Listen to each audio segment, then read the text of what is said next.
China just built its own EUV machine, and the first thing everyone noticed was that it is of the wrong size.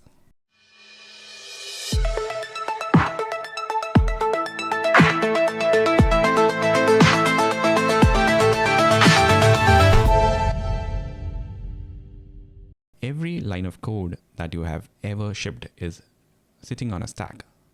Your services on a runtime, the runtime on an operating system, the operating system on a chip. And that chip only exists because of one machine. It is built in its own town in Netherlands by one company, and it cost around $200 million. There is no second supplier. At the very bottom of everything that we build today, it narrows down to one single provider. In 2019, the Dutch government quietly stopped renewing the export license. No EUV machine has legally shipped to China since. In dependency term, that means your package got pulled from the registry and then there is no mirror. So China did the only thing which was left to them: vendor it, rebuild the whole thing in the house.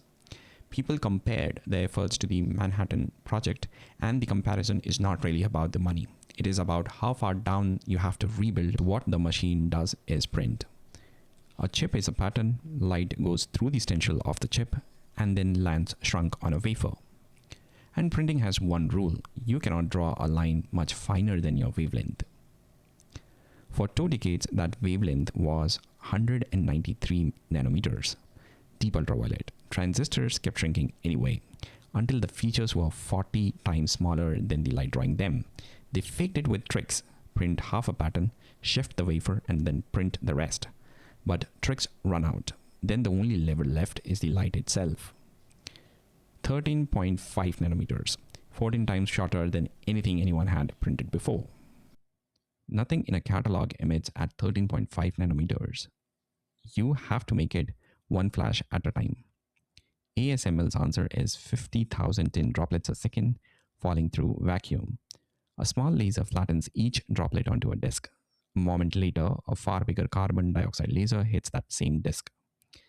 The tin becomes plasma at around 200,000 degrees, and on the way back down, it radiates exactly the light you wanted. 50,000 moving targets every second, and you don't get to miss. That took ASML the better part of 20 years. So when China started, there was no choice. Either re-implement ASML's design or find a different algorithm for the same output. Reports say that both were being built, and the second one is the interesting one. Instead of chasing droplets, you spin 2 metal discs through a bath of molten tin, so they come out coated in it. Those discs are electrodes, and a small laser vaporizes a little tin between them, and a bank of capacitors dump everything it has through that cloud. The current squeezes the vapors into plasma, and out comes the same 13.5 nanometer light. No giant laser, same output, completely different mechanism. So why did not ASML build it this way? They tried. 20 years ago, this was one of the 2 candidates. The hard part was never making EUV light, it was making enough of it. A fab needs hundreds of watts steady all day. Below that, every wafer sits under the light too long and the economics fall apart. And this design hit a physics wall. If you push more energy in, and the plasma gets bigger instead of being brighter, so the collector mirror cannot gather it. It topped around 30 watts. ASML walked away and never went back. China is not betting the old approach was secretly better. It is betting that 2026 is not 2006.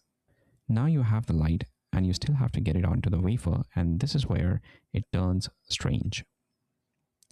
At 13.5 nanometers, there are no lenses. Glass do not bend that light, and it swallows it. Every material does that. So the whole optical system becomes mirrors, and each one is dozens of alternative layers of molybdenum and silicon a few atoms thick. Even then, a single bounce costs you about 30%. Chain enough of them, and only a few percent of the light that you made ever lands on the wafer. Which is why the surface has to be right about 50 picometers. For 30 years, exactly one company on Earth could make those mirrors size, in a small town in southern Germany. And what they have isn't one invention you could copy. It is polishing, coating, measuring, and alignment refined for 3 decades.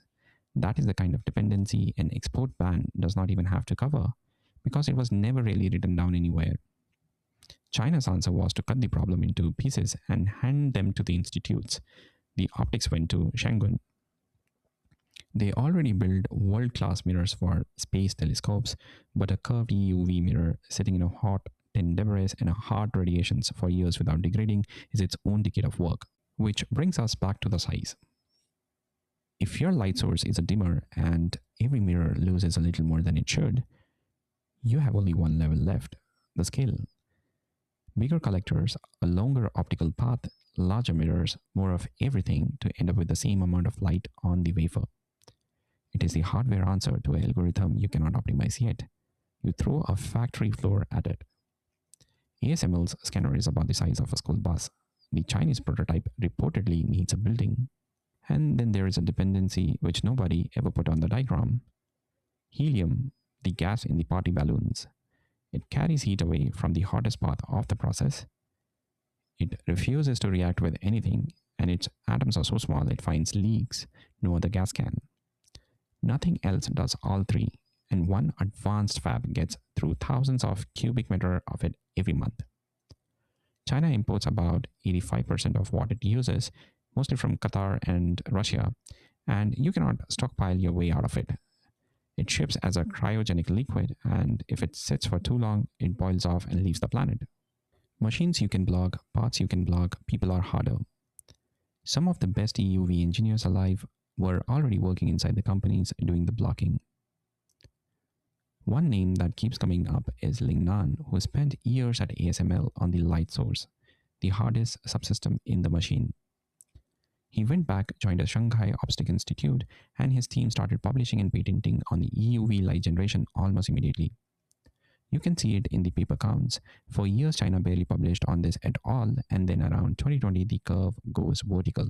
There is still the part nobody gets to shortcut. The distance between it worked once and it runs all day, every day for years. ASML needed about 12 years to walk that distance. But ASML was building a product. This is not a product. The goal was never to build the best machine in the world. It is a machine that they own.